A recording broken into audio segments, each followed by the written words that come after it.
को स्वागत जनाऊँची ओटीईटी रो आगुटिए learning video रे। आज आम चाइल्ड डेवलपमेंट और पेडागोजी बाबद क्वेश्चन आंसर करवा शिखा। एटा 2 नंबर वीडियो हम पेडागोजी रो आगु आसी सारी वीडियो आपन जाके देखि पारे। तो चलते स्टार्ट करना। 1 नंबर क्वेश्चन, शिक्षा मनोविज्ञान शास्त्र अध्ययन द्वारा शिक्षकों की लाभ हुए? विषयगत ज्ञान अभिवृद्धि घटे, विचार और चिंतन शक्ति विकास घटे, सामाजिक प्रतिष्ठा लाभ करती, शिक्षार्थी को बुझा शक्तिर विकास घटे। यहाँ हम ऑप्शन डी शिक्षार्थी को बुझा शक्तिर विकास घटे।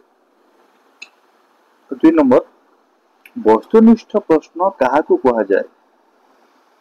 जो प्रश्न एक निर्दिष्ट शिक्षण उद्देश्य माप करे, जो प्रश्न एक निर्दिष्ट विषय वस्तु माप करे, जो प्रश्न मात्र गोटे निर्दिष्ट उत्तर थाए, जो प्रश्न एकाधिक शिक्षण उद्देश्य माप करे। यहाँ ऑप्शन सी जो प्रश्नर मात्र गोटे निर्दिष्ट उत्तर थाए।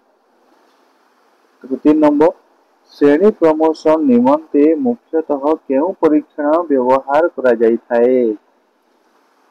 एटा कृति परीक्षण, ऑप्शन ए 3 नंबर टा। 4 नंबर, किए शिक्षण उद्देश्य वर्गीकरण करथिले? एटा कहथिले Bloom, option A right answer 4 number रो।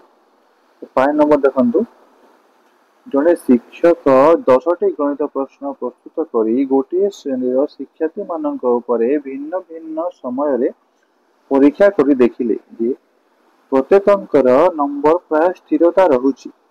यह प्रश्न प्रस्तुतिर केउ वैशिष्ट्य को सूचाउची? एटा हबो विश्वसनीयता, ऑप्शन बी। तापरे 6 नंबर, मास्टरी शिक्षण व्यवस्था रे निम्नोक्त केउटी को नियंत्रण करा जाई थाए? एटा हबो शिक्षादान समय, न्यूनतम शिक्षण स्तर, शिक्षादान विषय। एटा हबो ऑप्शन ए शिक्षादान समय। 6 नंबर ए। 7 नंबर, शिक्षादान समय रे करा जाउतिबा परीक्षा केउ प्रकार रो मूल्यांकन? এটা হব গঠনাত্মক, ব্যবস্থান, সমাপ্তি বিবেচন। এটা হব অপশন এ গঠনাত্মক। 8 নম্বর, জনে শিশুর বুদ্ধিঙ্ক 100 ও মানসিক বয়স 6 বর্ষ হেলে শিশুটিকে কেউ শ্রেণীরে নাম লেখাইবা ঠিক হব? এখন টিকে কেন্দ্রে भी পচারিছি। শিশু বুদ্ধিঙ্ক 10, মানসিক বয়স 6, तो एटा हबो प्रथम श्रेणी। 8 नंबर हबो सी प्रथम श्रेणी। 9 नंबर, गोटे उद्दीपक प्रति जने व्यक्ति भिन्न भिन्न समय भिन्न भिन्न प्रतिक्रिया प्रकाश कला। यह निम्नोक्त केउटी को सूचाउछि? एटा हबो व्यक्तिगत तारतम्य, ऑप्शन सी व्यक्तिगत तारतम्य। 10 नंबर, गोटे प्रश्न को जो शैक्षिक उद्देश्य माप करने निमंते प्रस्तुत करा जाई थाए, जदि ताहा सही उद्देश्य माप करि थाए तेबे ताहा प्रश्न केउ गुण को सूचाई थाए? एटा हबो वैधता, ऑप्शन सी 10 नंबर रो सी। 11 नंबर, वृद्धि और विकास रो केउ अवस्था को चाप और ताड़ना अवस्था कहा जाए? Period of stress and strain. এটা হবো কৈশোরাবস্থা, ऑप्शन सी।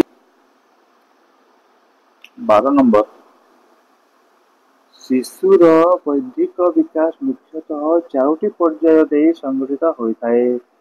एहा उपरे किए परीक्षा करथिले? एहा उपरे पियाजे परीक्षा करथिले, option B right answer. 13 number, गोटे आदर्श शिक्षक निम्नोक्त केउटी उपरे गुरुत्व देवा उचित?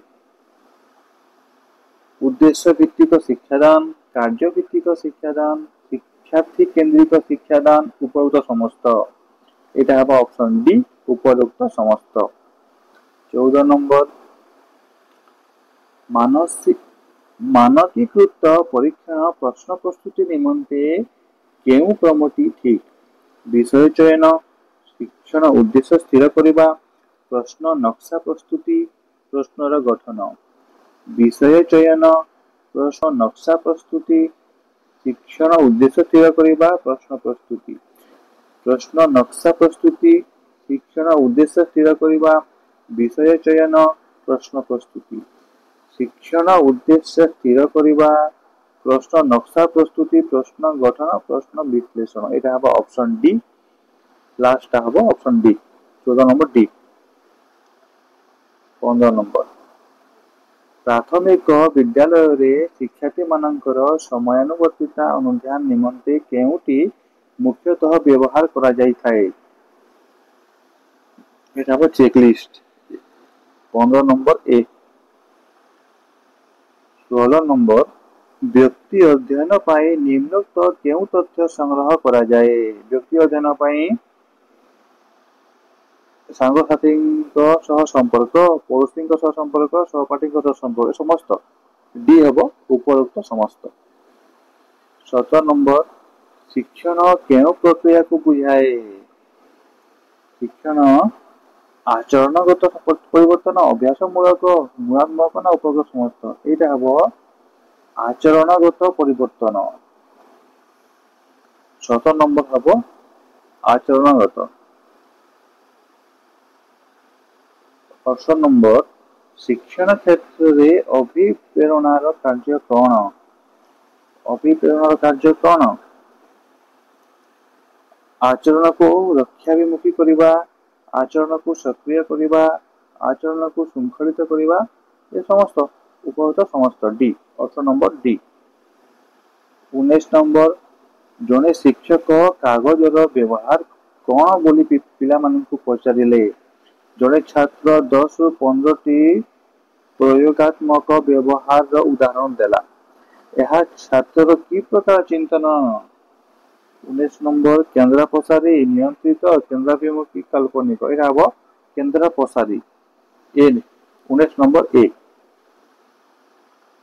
20 नंबर निम्नोक्त उक्ति मानक मध्यरु केउटी विकास पाई प्रयोज्य नुहे विकास एक जीवनव्यापी प्रक्रिया विकास गुणात्मक तथा परिमाणात्मक अटे शारीरिक परिपक्वता ही विकास विकास व्यक्ति केंद्रिक अटे एटा हो ऑप्शन बी शारीरिक परिपक्वता ही विकास एटा भूल भूल कथा ना एटा ऑप्शन बी हेबा राइट आंसर 21 नंबर अनग्रसर शिक्षार्थी मानक शिक्षा निमंते की पदक्षेप निया जिबा उचित स्वतंत्र श्रेणीगृह स्वतंत्र पाठ्यक्रम स्वतंत्र शिक्षादान पद्धति समस्त दरकार पड़िबो ऑप्शन डी हेबो उपरोक्त समस्त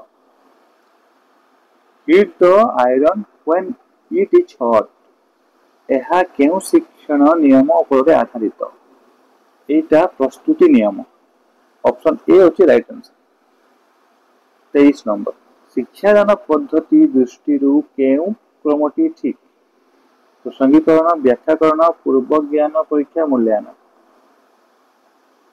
प्रसंगीकरण उपस्थापना पूर्व ज्ञान परीक्षा मूल्यांकन पूर्व ज्ञान परीक्षा प्रसंगीकरण नूतन ज्ञान प्रदान मूल्यांकन एटा ऑप्शन सी 23 नंबर ऑप्शन सी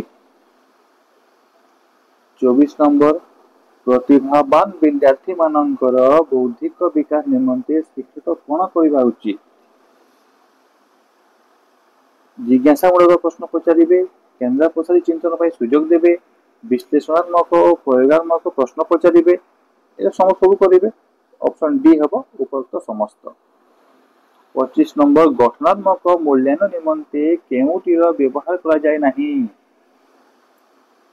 गृह कार्य रेटिंग स्केल एक परीक्षण प्रश्न एटा हेबो गृह कार्य ऑप्शन ए 26 नंबर कार्यभित्तिक शिक्षादान व्यवस्था रे डेस्क शिक्षार्थी सक्रिय रहती शिक्षण आनंददायक हुए शिक्षण लक्ष्याभिमुख हुए सब हुए उपरोक्त समस्त कार्यभित्तिक शिक्षादान व्यवस्था रे ए समस्त हम समस्त ये जो उपरोक्त समस्त अच्छी देखु एटा डिफरेंट टाइप क्वेश्चन पचारि पारे कौन सी गोटे ऑप्शन देथिबो तो सब भल से आपण क्वेश्चन देखि नियंतु आंसर गुडा 27 नंबर प्रथमे किए बुद्धि परीक्षा करबा पई दुईटी सीमांतर परीक्षण प्रस्तुत करथिले एटा हबो टरमान ओ मेरिल ऑप्शन सी 28 नंबर निम्नलिखित मध्यरु केउटी चित्रण छवि नुहे कोटा हबो मानसिक चर्चित चित्र छवि एटा फ्यानेल पटा 28 नंबर हबो सी 29 नंबर निम्नोक्त उक्ति मानक मध्यरु केउटी शिक्षार्थी केंद्रित शिक्षा व्यवस्था पे प्रयोज्य नुहे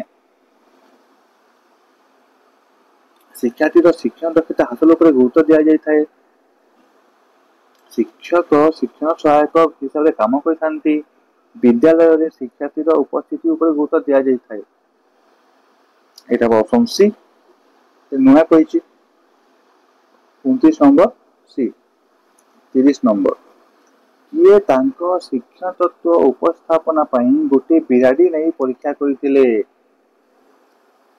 लास्ट नंबर एटा हबो थंडाएक ऑप्शन बी तो आज वीडियो एतिकी थिला पुणी नेक्स्ट वीडियो आसीबो तो आपण जे आपन भलो लागुची ताले सब्सक्राइब करिवे लाइक शेयर करदिबे कमेंट करिवे